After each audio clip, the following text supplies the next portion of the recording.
여러분 안녕하십니까? 오늘은 10월 29일 금요일입니다. 새벽 기도에 오신 여러분들을 진심으로 환영합니다. 함께 기도하고 시작하겠습니다. 은혜로우신 아버지 하나님, 한 주간의 삶을 인도하시고 세상의 여러 어려움들 속에서도 주님을 바라보고 살게 하시니 감사합니다. 그리고 특별히 하나님이 우리에게 주신 이웃을 다시 한번 생각나게 하시니 주님 감사합니다. 오늘 이 시간 하나님의 말씀을 다시 한번 마음에 새기고 하나님의 자녀됨의 기쁨을 가지고 살아가도록 주님 도와주시옵소서. 예수님의 이름으로 간절히 기도합니다. 아멘.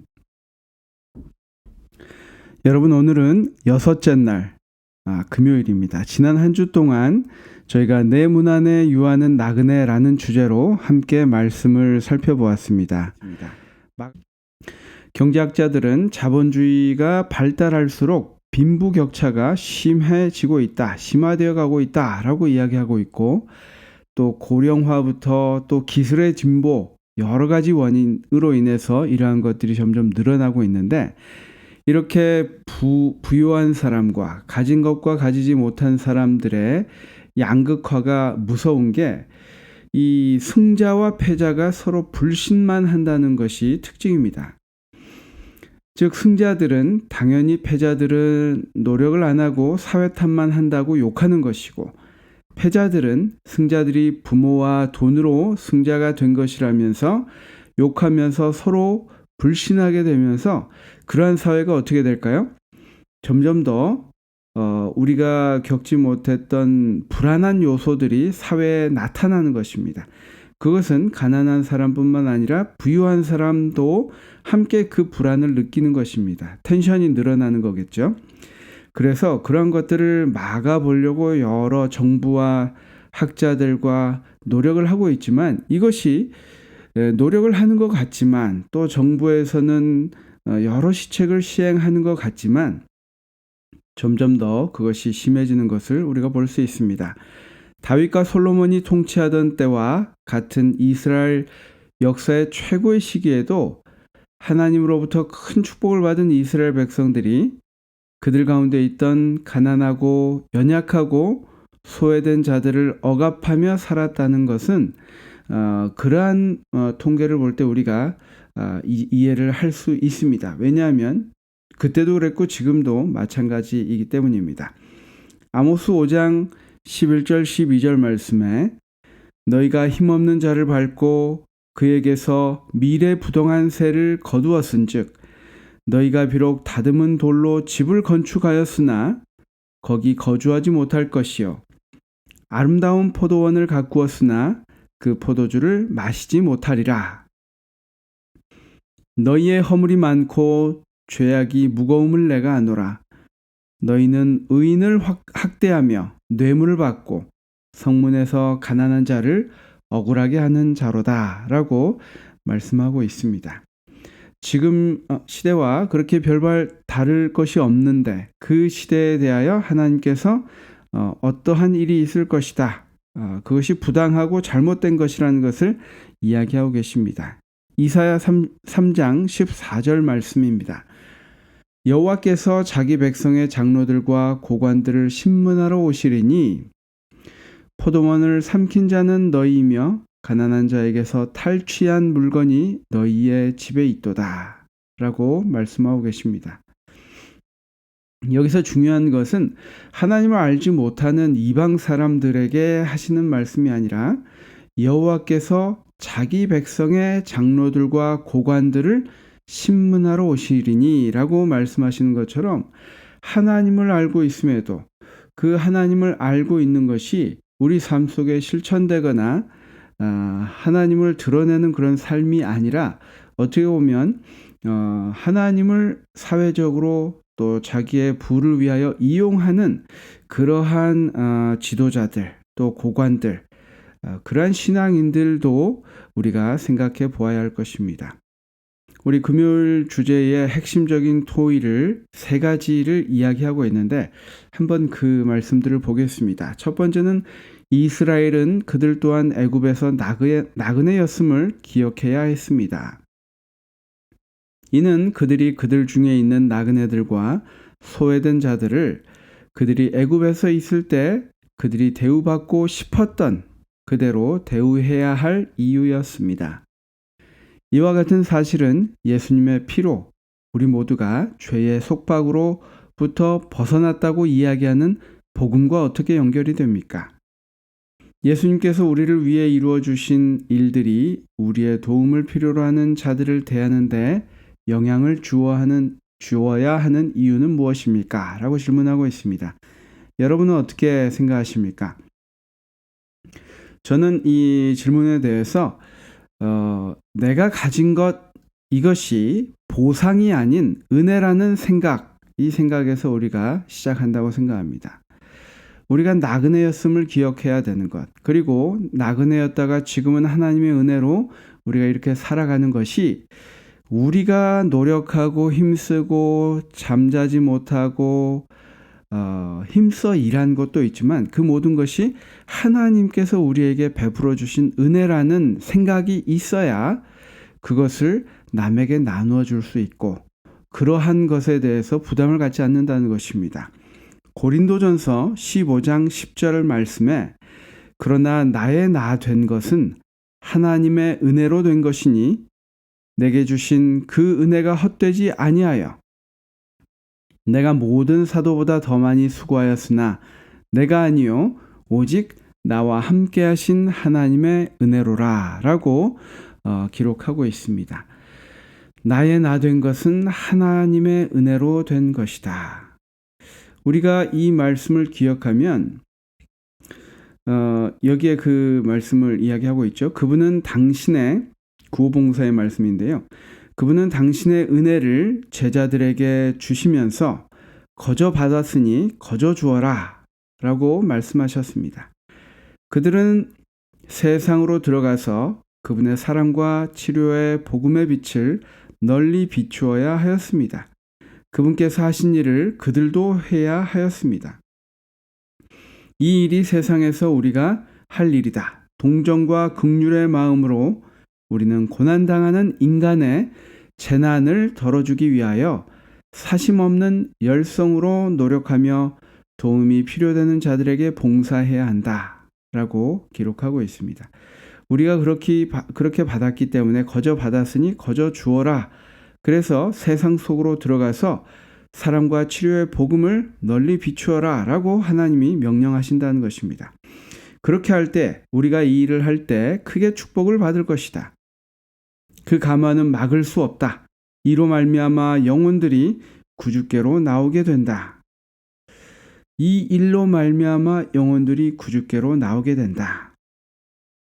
얼마나 감사한 말씀입니까? 우리가 그러한 것들을 실행하고 할 때에 더 물질적인 축복을 받는 것도 좋지만 이로 말미암아 영혼들이 구주께로 나오게 된다. 우리가 하나님의 통로가 될 수 있다는 말씀이죠. 구주께서 맡겨주신 일을 실제적으로 수행해 나갈 때 복음의 능력이 실증된다. 증거된다는 것이죠.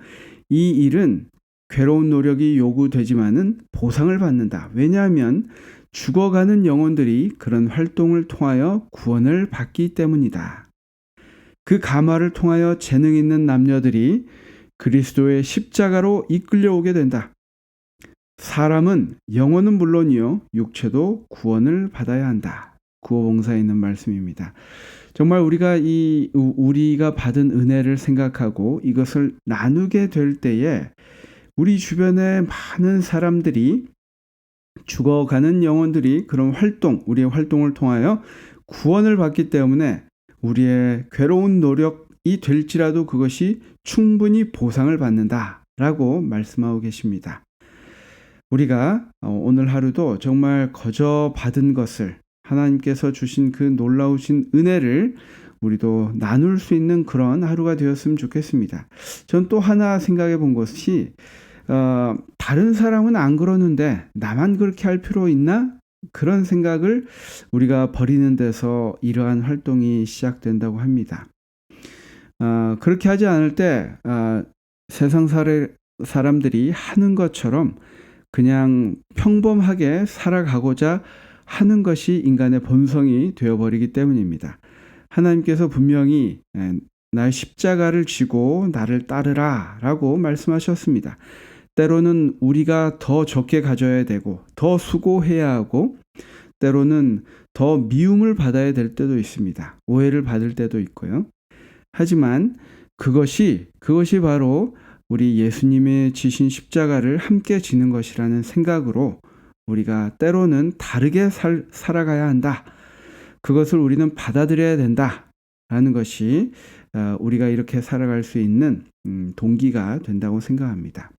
두 번째, 우리가 묵상할 주제는 우리는 오늘날에도 예배드릴 수 있고 죽음과 지옥 그리고 짐승의 표와 같은 다양한 교리들에 관한 진리를 이해할 수 있다. 하지만 우리가 우리 주변에 있는 사람들을 부당하게 취급하거나 불공정하게 대한다면 그 모든 올바른 이해가 무슨 도움이 되겠는가? 우리가 가진 진리를 아는 것이 하나님께서 우리에게 요구하시는 것의 전부라고 착각하지 않도록 조심해야 한다. 진리를 아는 것에 만족하는 것이 우리에게 위험한 덫이 되는 이유는 무엇인가? 라고 우리 생각할 주제를 주었습니다. 원고 65페이지에 보면 이런 말씀이 있습니다. 그리스도께서는 가난한 자들 사이에서 가장 큰 성공을 거두셨다. 그러므로 배운 자나 배우지 못한 자를 막론하고 모든 사람은 이 부류에 속한 사람들을 대상으로 할 일을 많이 찾을 수 있다. 가난한 자들은 위로와 동정이 필요하다. 왜냐하면 그 사람들은 도움의 손이 없으면 스스로의 힘으로 결코 회복할 수 없는 자들이기 때문이다. 이들을 위하여 일하는 중에 그리스도의 제자들은 그들의 사명을 완수하게 될 것이다. 이것은 복음 사업에 위탁된 최고의 위임장이다 라고 이야기하고 있습니다. 여러분, 우리가 아는 진리, 그것들이 우리가 아는 진리와 다르게 우리의 삶이 부당하고 불공정하다면 그 지식을 아는 것이 어떤 도움이 되겠냐 하는 것입니다. 우리 주변에 이렇게 많은 하나님의 손길이 필요한 사람들이 있는데 우리가 아는 것과 이것을 별개로 생각하면 우리는 그리스도인일 수도 없고 하나님께서 명령하신 것을 어떻게 보면 방해하고 그 문에 들어가고자 하는 사람의 길을 그 문 앞을 막아서는 것이라고 이야기하고 있습니다. 바리새인과 사두개인들은 가난한 자들을 멸시했다. 배웠다는 자들과 부자들은 마치 그들의 부와 지식이 가난한 자들보다 자기들을 더욱 가치 있게 만들어 놓는 것처럼 가난한 자들을 멸시했다. 그러나 예수님은 가장 필요되는 곳에 격려와 위로와 도움을 주는 것이 당신의 사업이라고 선언하셨다. 같은 원고에 있는 말씀인데요. 우리가 어떻게 보면 하나님을 안다는 이 지식이 때로는 그것들이 자기를 더 가치 있게 만드는, 자기를 더 높이는 그러한 일이 교회 안에서 많이 있다는 것입니다. 우리가 이 하나님을 아는 것, 알아감으로써 더 겸손해지고 더 낮아져야 하는데 우리가 인간의 죄된 본성을 가지고 있기 때문에 어떻게 보면 그것 때문에 더 목이 곧아지는 그러한 모습을 우리가 갖지 않도록 노력해야 할 것입니다. 저와 여러분이 한 주 동안 우리가 내 이웃에 대하여 나그네가 됐던 삶을 생각하도록 하신 이 말씀을 보았습니다. 그리고 이것이 실천되도록 우리가 또 하루를 살아갔으면 좋겠습니다. 우리 다 함께 기도하고 마치겠습니다. 사랑의 아버지 하나님, 우리가 머릿속에 아는 것과 지식으로만 신앙생활 하지 않도록 주님 도와주시옵소서. 우리 삶 속의 작은 실천으로 이웃들에게 다가가도록 주님 도와주시옵소서. 내 주변의 나그네와 약자를 살피고 또 표현하고 베풀도록 주님 도와주시옵기를 예수님의 이름으로 간절히 기도합니다. 아멘. 여러분 감사합니다. 여러분 우리 교과책에 있는 TMI를 여러분 실천해 보셨습니까? 이번 주는 다른 사람을 위해 문을 열어 주십시오. 당신의 미소로 누군가에게 용기를 주십시오. 또 요양원에 계신 분들을 방문해 보세요 라고 추천하고 있습니다. 오늘도 그런 작은 실천들이 우리 삶 속에 있게 되기를 바라면서 우리 이 시간을 마치겠습니다. 감사합니다.